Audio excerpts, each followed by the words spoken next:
Hey friends, it's Caleigh Bird. Welcome back to my channel. You know I'm always thrilled to have you. So today we are going to talk about what to do when you make an art sale. There are 6 things that I recommend you doing, and that is because you want to stay organized, because you want that to happen over and over and over again. So today we are going to talk about the six steps to take after you have sold a piece of art. And if you guys didn't do this during Christmas, I know we just had a holiday, it's okay because you'll still be able to do a lot of this stuff even if you're not doing it at the time. So make sure you pop that subscribe button if you learned so much today so that you come back over and over and over again for all the artsy goodness. Thanks guys, see you next time. Alrighty, so first things first, you sold a piece of art. Number 1 is you need to celebrate. Oh my goodness, that is so exciting. Look, even ＩBIS is excited for you, right? You can't beat that. So number 1, celebrate, congratulate yourselves, pat on the back. That is amazing. You sold an original piece of art. Woo freaking who, I'm not even joking. So let me just preface this by saying that some folks choose to do these steps for every single piece they've sold, originals as well as prints, and some people just do this for originals. So to each their own, whatever you think is best for you in your art business. But after you are finished celebrating, woohoo, you need to give your buyer some sort of bill of sale or certificate of authenticity, something like that, because they're just excited to purchase a piece of work as you are to sell it to them, okay? So you want to give them some sort of piece of paper that authenticates things, that starts the provenance of the piece. Hopefully your piece is going to be, you know, gaining in value and be collected for many, many years, fingers crossed. So if you give them a nice bill of sale, certificate of authenticity, that starts the provenance of the piece, and it actually makes it a little bit more valuable. So that is number 1 and 2.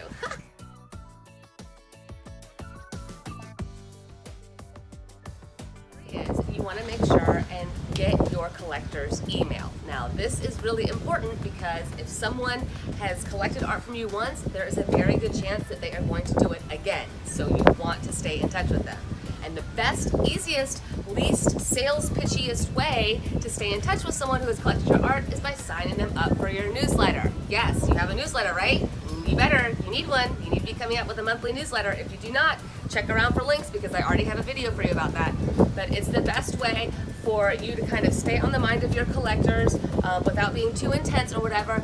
And since you are writing this newsletter that is very personal and it's all about you and all this, they will learn more about the artists that they've collected from, which people love to do, and it gives them further ways to connect with your art, as well as something to talk about with their friends, right? Their friends come over and they see their beautiful piece of art on the wall, and they get to be like, oh, this artist is doing this, and she's traveling there, and she's making this, and she's using this for her inspiration, and they'll know all that because you are staying in touch with them and sending them a newsletter. And then the next time they go to collect art, guess what? There's this exciting artist they've already collected from. They know how good that felt. They're gonna want to do it again. Yay!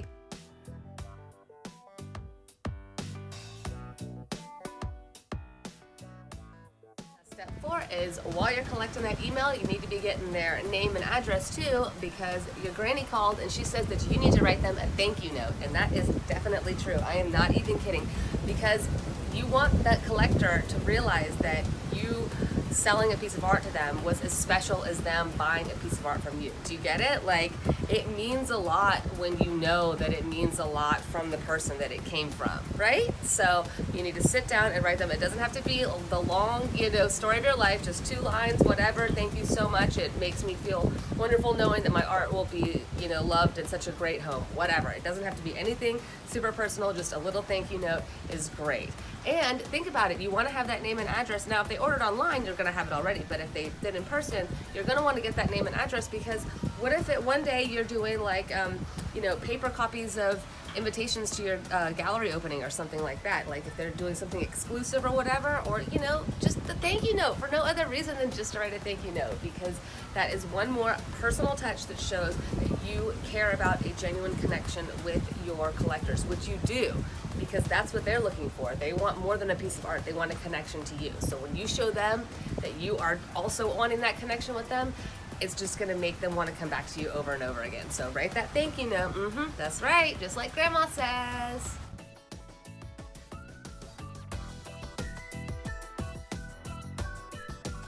Number 5, you need to have a spreadsheet. That's right, you need to log everything. You need to log all of your sales so that you have a nice, clean record of it. So what I would do, and I will make a little worksheet down for you, check my blog post below and you can get it for yourself. That's right, because I love you.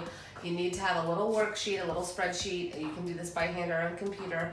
You should have the name of the piece, the price that you sold it for, the size of the piece, because later on you might not quite remember, and sometimes sizing matters, you know, so I always say name, price, and size of the piece.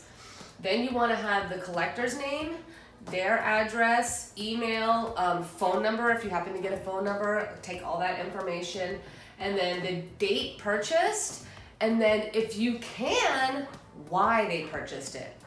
Now, all of the other stuff I feel like is pretty self-explanatory. It's just good to have a record. But why is nice. If you can figure out why, maybe his wife just had a birthday, maybe they just, you know, got a portrait done of their new baby, maybe, you know, someone just moved into a new place and had a blank wall and loved your art, you know. Because some of those events are reoccurring. Some of them are not. I mean, you don't move that often, but, you know, your wife has a birthday every year, so if you can find out without being like too nosy or weird, like why they're buying the piece, that can honestly help you connect with them better on that piece and then connect with them hopefully in the future for possible more collection.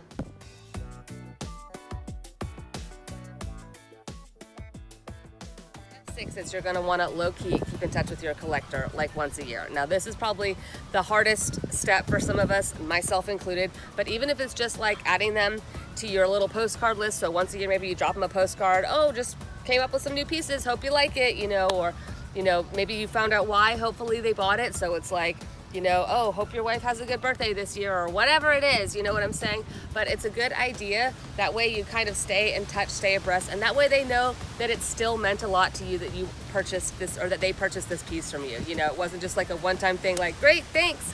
Especially if it was a big purchase, like it was probably a big deal to them and a big deal to you. And staying in touch with them, again, might help you with more sales in the future. Thanks for being here with me today, folks. I hope you learned so much, and I hope you get so many art sales in 2020 and beyond. Make sure you pop that subscribe button, and I will see you next time.